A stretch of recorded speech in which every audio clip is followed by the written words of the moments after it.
Hello my dear students, hope all of you have written the exam very well.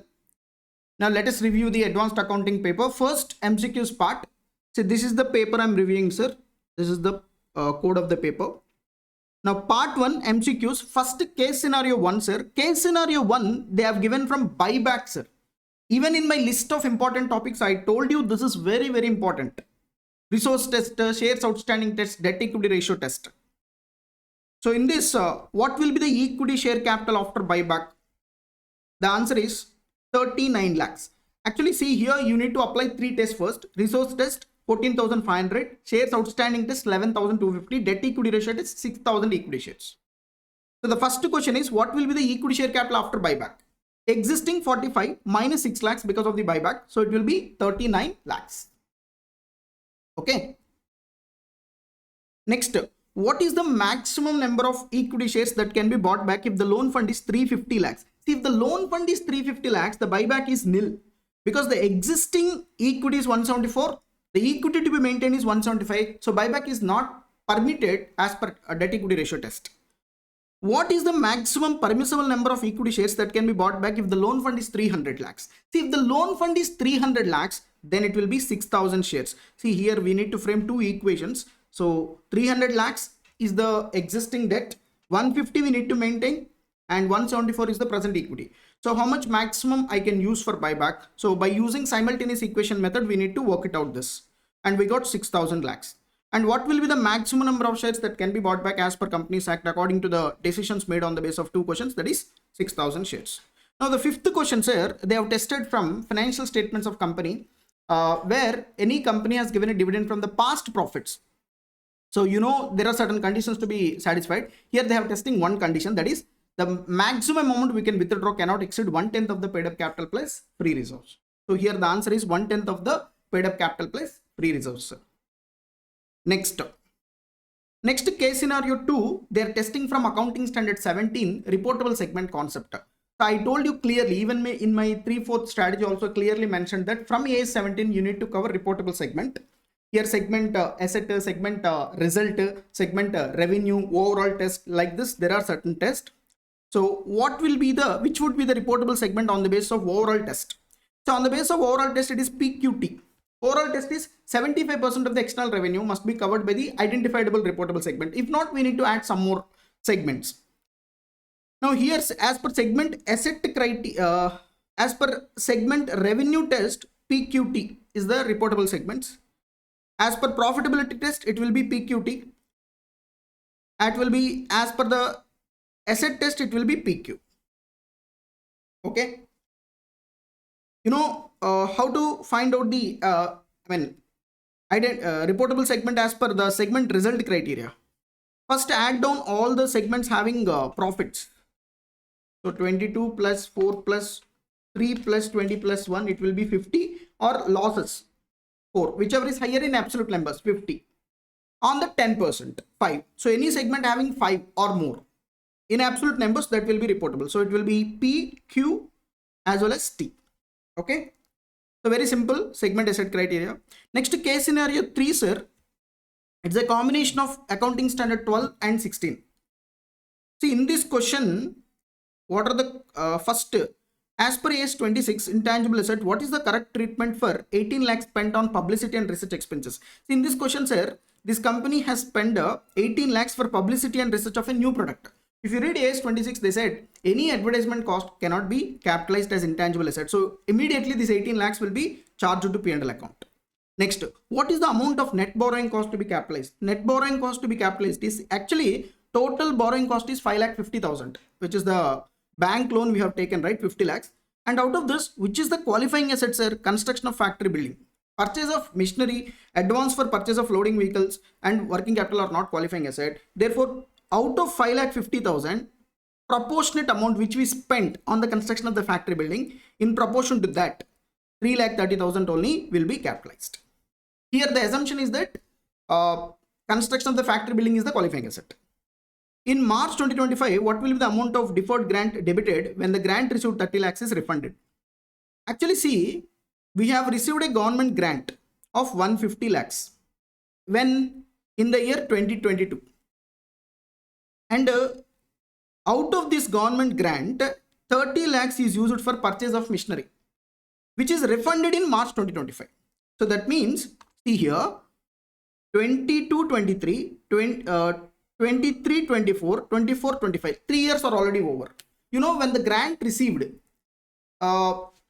is used for depreciable fixed asset and it is transferred to deferred government grant. What we need to do, this deferred government grant will be transferred to P&L account in proportion to the depreciation. Here the life of the asset is 4 years. 30 lakhs is what we have used. So every year 7.5 lakhs is transferred to P&L account. So therefore, by the time when you are refunding, how much amount is still remaining, sir? So 20 out of 30, 22.5 already transferred. So 7.5 lakhs is remaining. So that is what we need to debit it to deferred government grant. Deferred government grant account debit to bank account. Next 13th question. The following options have been suggested by the accountant of XYZ relating to the subsidy received in the nature of promoter's contribution. See, when the subsidy received is in the nature of promoter's contribution, sir, what we need to do, we have to treat it as a capital reserve and we cannot use it for distribution of dividend. I think the answer is 2 and 3 combination. So C is the correct answer. 14th question they have given from accounting standard 15. I told you in AS 15, planned assets concepts, especially actual return, expected return. They have tested actual return. Very simple. See, they have given one planned asset. How the answer is 3,25,000. How we got this? See, first to take the closing fair value of the asset 14,25,000 minus opening fair value 10 lakhs minus employer contribution, add benefits paid to the employee. So it will be 3,25,000. And the last question they have tested from accounting standard 10. So which is already same type of question is available from the study material also. So you need to determine what will be the cost of the asset as per accounting standard 10 actually. So cost of the plant 45 you take. Dismantling cost also we need to add, sir, here. Dismantling cost we need to add this one. So initial operating losses we should not consider. Interest paid on deferred credit we should not take. Initial delivery cost we need to add. Site preparation cost we need to add.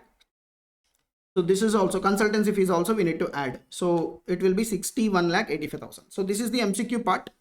So my review of the MCQ part is, it is not easy, it is not difficult, it is somewhat average.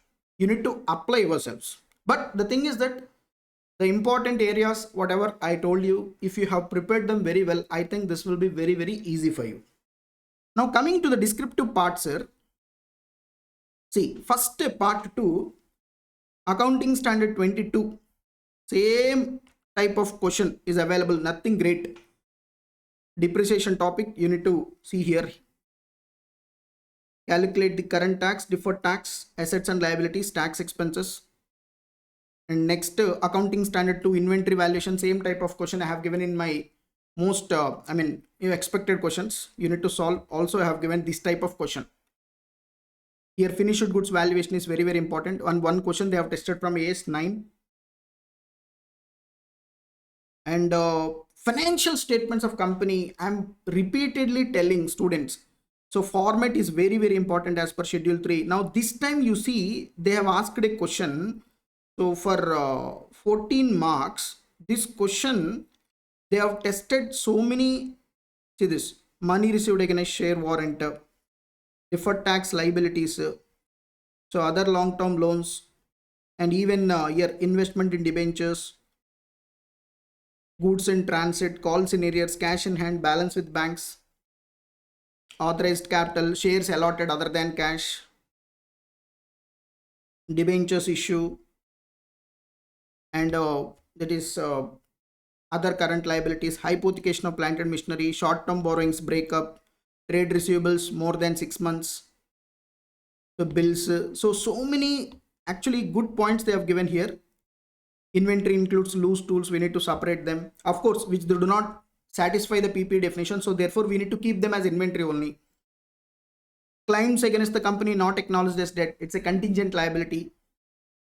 Okay, see, if you see my expected questions I have given, there are 2 or 3 questions mixed, they have given one question, sir. Okay, next 3A from accounting standard 3, cash flow from operating activities, indirect method, simple question they have given.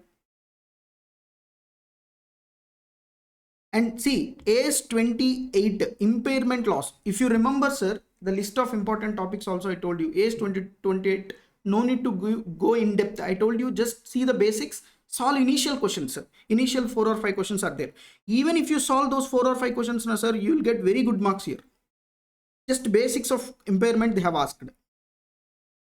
Next, fourth question relating to amalgamation. Same type of questions is there in the study material, and I have given in list of important questions also. In one question is there, goodwill valuation is there in that question. That question I have given in the list. Same question they have tested.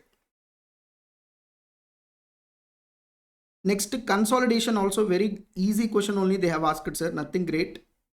Consolidated balance sheet they have asked. Simple 1 or 2 adjustments. AS 5 question. Internal reconstruction they have tested. Branch accounts as usually, very simple debtors method in the books of head office. So overall, the descriptive part is also lengthy, time consuming, but it's an average paper. Those who have applied themselves and prepared, so very good. I think this paper they can score very good marks. And very happy, most of the MCQs as well as the questions are came from the list of important topics I have suggested. If I mean, you can go and you can check also the important questions I suggested. Most of those students who practiced that, I think it will be very easy for them. And one more thing, sir, this MCQs part I suggested, I mean, I solved in quick span of time. So there may be errors possible, sir. Okay. Please, it's a kind of a disclaimer, please note it. And see, my intention is to give answers to the students, give a review to the students. I don't want to hurt the feelings of any student. If any students feel they don't want to watch, they can avoid this. So please don't give messages below the video that, so why you are doing this, don't give answers now. See, please don't waste your time. See, if your intention is don't watch now, please don't watch. Who stops you? I mean, there is a chance that you might get tempted to watch it, but have a self-control. Please don't watch it. Our intention is to, give quick review about the paper for the students who are going to write the next attempt, or those students who want to check, they can check also. But our intention is not to hurt any student. So that's a disclaimer, sir. Please. Okay. Thank you, sir.